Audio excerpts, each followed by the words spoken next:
Halo, apa kabar Anda? Saatnya Anda menyimak Berita Semarang bersama saya Doni Hermatra. Sejumlah berita menarik akan kami sajikan untuk Anda dan berikut 3 berita utama kami hari ini. Acara pengajian peringati 1 Muharram di Magelang berakhir tragis. 2 pemuda tewas tersetrum listrik akibat tiang umbul-umbul yang diarak tersangkut kabel listrik.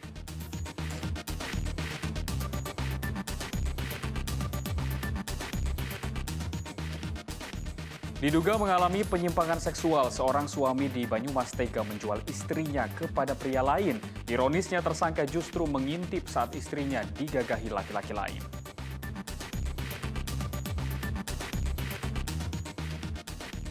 Permintaan meningkat drastis untuk berbagai kegiatan lomba para penjual piala 17-an panen rejeki tahun ini.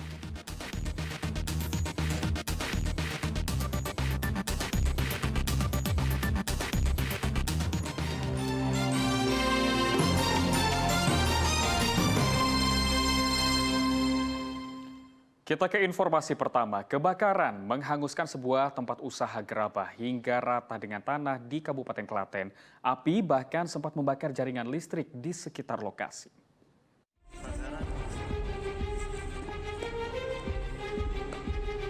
Banyak bahan mudah terbakar membuat api dengan cepat membesar dan merembet. Dari video amatir warga, api melumat seluruh bangunan tempat usaha gerabah hingga rata dengan tanah. Kebakaran terjadi di wilayah Prambanan, Klaten pada Senin siang. Besarnya kobaran api bahkan sempat membakar jaringan listrik di sekitar lokasi. Petugas pemadam mengerahkan 2 mobil pemadam. Petugas berjibaku karena khawatir api merembet ke pom bensin yang tidak jauh dari lokasi kebakaran. Namun setengah jam berselang, api bisa dipadamkan. Seluruh bangunan rata dengan tanah.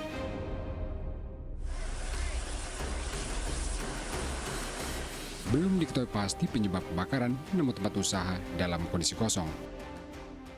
Pemilik kita tanya tidak menyalakan listrik juga dan tidak menyalakan kompor memasak juga.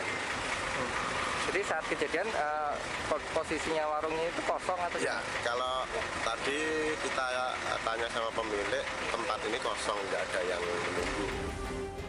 Kebakaran sempat membuat arus lalu lintas macet sehingga dialihkan ke jalur lain. Krisna Agung melaporkan dari Kabupaten Klaten. Masih terkait kebakaran, diduga api bersumber dari percikan besi tua. Sebuah garasi armada bus di Kota Pekalongan ludes dilalap api. Kebakaran membuat warga sekitar panik karena lokasi garasi berada dekat dengan pemukiman warga.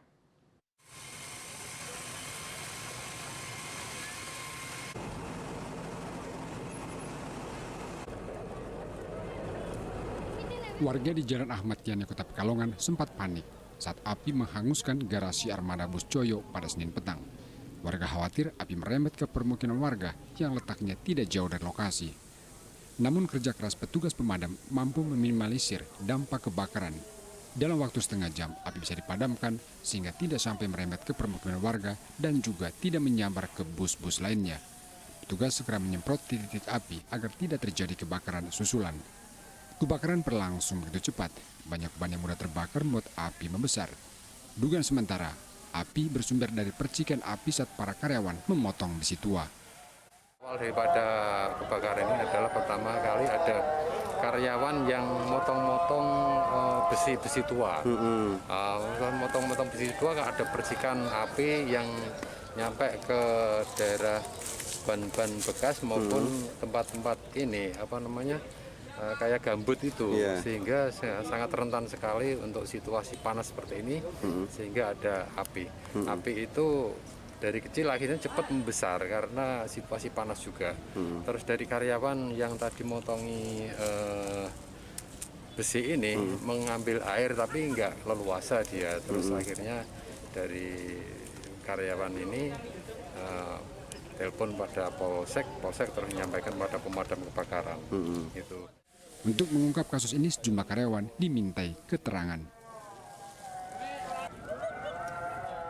Kuncur Wijayanto melaporkan dari Kota Pekalongan.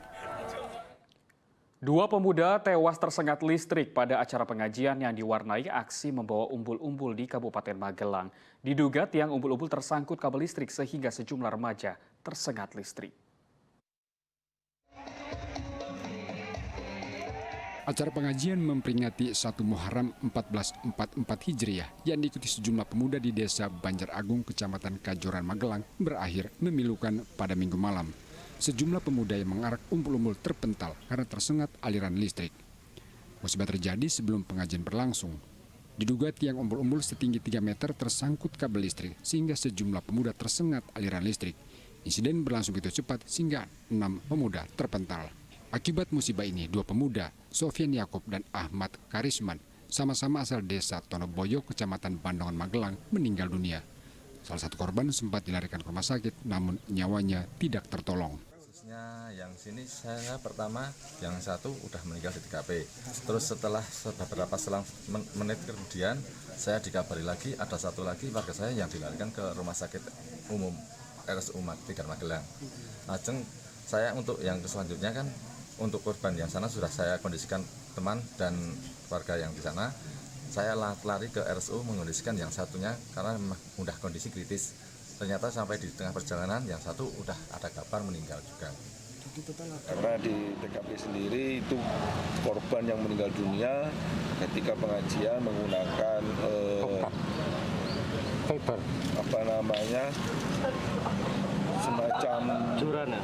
semacam batang ya gitu kan, kayu atau apa itu yang panjang yang ada benderanya.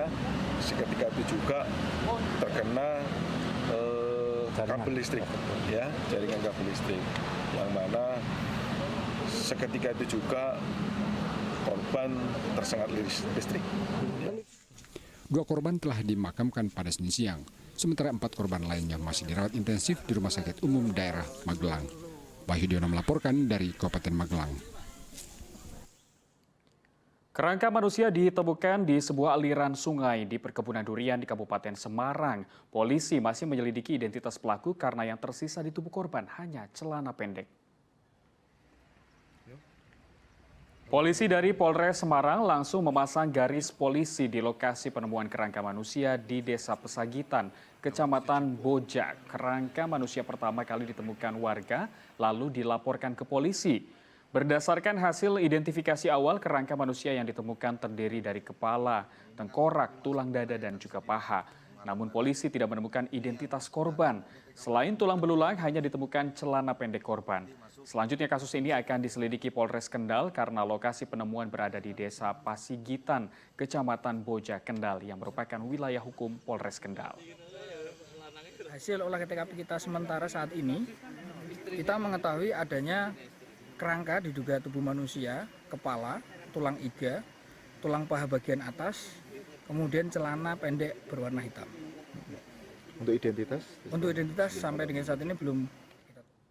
Sementara itu, kawanan pencuri spesialis alat pertanian dibekuk polisi karena meresahkan para petani. Kawanan ini telah beraksi 10 kali di sejumlah wilayah.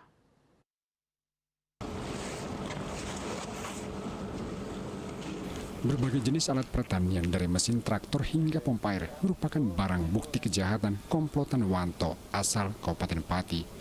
Komplotan Wanto dibekuk jajaran Polres Kudus karena mencuri berbagai alat pertanian di sejumlah wilayah. Selain Wanto, polisi juga meringkus Nur Salim yang menada hasil curian. Pencurian alat pertanian terbongkar atas laporan warga Desa Gulang di Kecamatan Mejobo, Kudus. Dari pengakuan tersangka Wanto, ia sudah 10 kali mencuri alat pertanian di sejumlah lokasi. Wanto biasa menyasar alat pertanian yang ditinggal petani di sawah. Kita mendapatkan laporan bahwa maraknya terjadi pencurian pompa air. Setelah kita lakukan penyidikan, akhirnya kita mendapati pelaku itu melaksanakan di daerah Gulang Mejobo. Kita kembangkan lagi, ternyata kita mendapati di Penada itu beberapa pompa air persawahan itu yang di situ sudah dipotong-potong. Tersangka Wanto dijerat dengan pasal 363 KUHP tentang pencurian dengan ancaman maksimal 7 tahun penjara. Sedangkan tersangka Nur Salim dijerat dengan pasal tentang penadah barang hasil kejahatan dengan ancaman hukuman maksimal 4 tahun penjara. Arif Nur melaporkan dari Kabupaten Kudus. Berdalih mencuri sepeda untuk membayar utang, seorang sopir truk di Rembang ditangkap polisi. Polisi tidak begitu saja percaya pada alasan tersangka Edi Santoso asal Desa Kalipang, Rembang. Edi langsung ditahan berikut barang bukti sebuah sepeda ontel hasil curian. Edi bukan pemain baru. Berdasarkan hasil pengakuannya, ia sudah 5 kali mencuri sepeda lalu dijual ke media sosial. Edi mulai mencuri sejak tahun 2020 dengan dalih untuk membayar hutang. Namun setelah utang lunas bukannya berhenti, malah ia kembali mencuri sepeda dengan dalih yang sama. Polisi menjerat Edi dengan pasal tentang pencurian sehingga terancam penjara maksimal 5 tahun.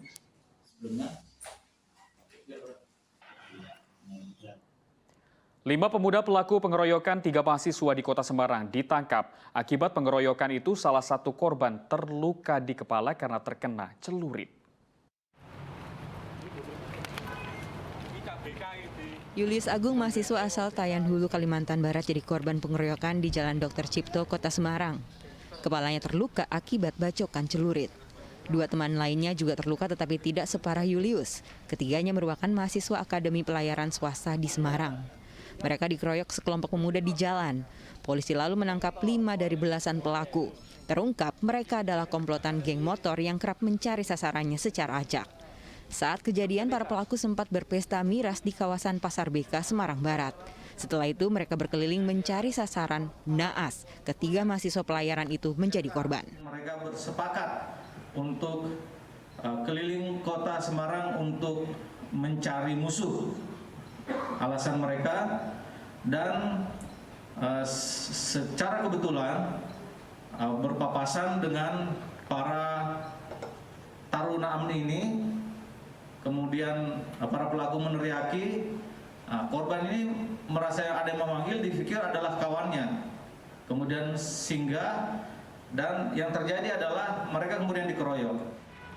Polisi masih mengejar pelaku lainnya. Kini 5 pelaku telah ditahan dan terancam hukuman 9 tahun penjara.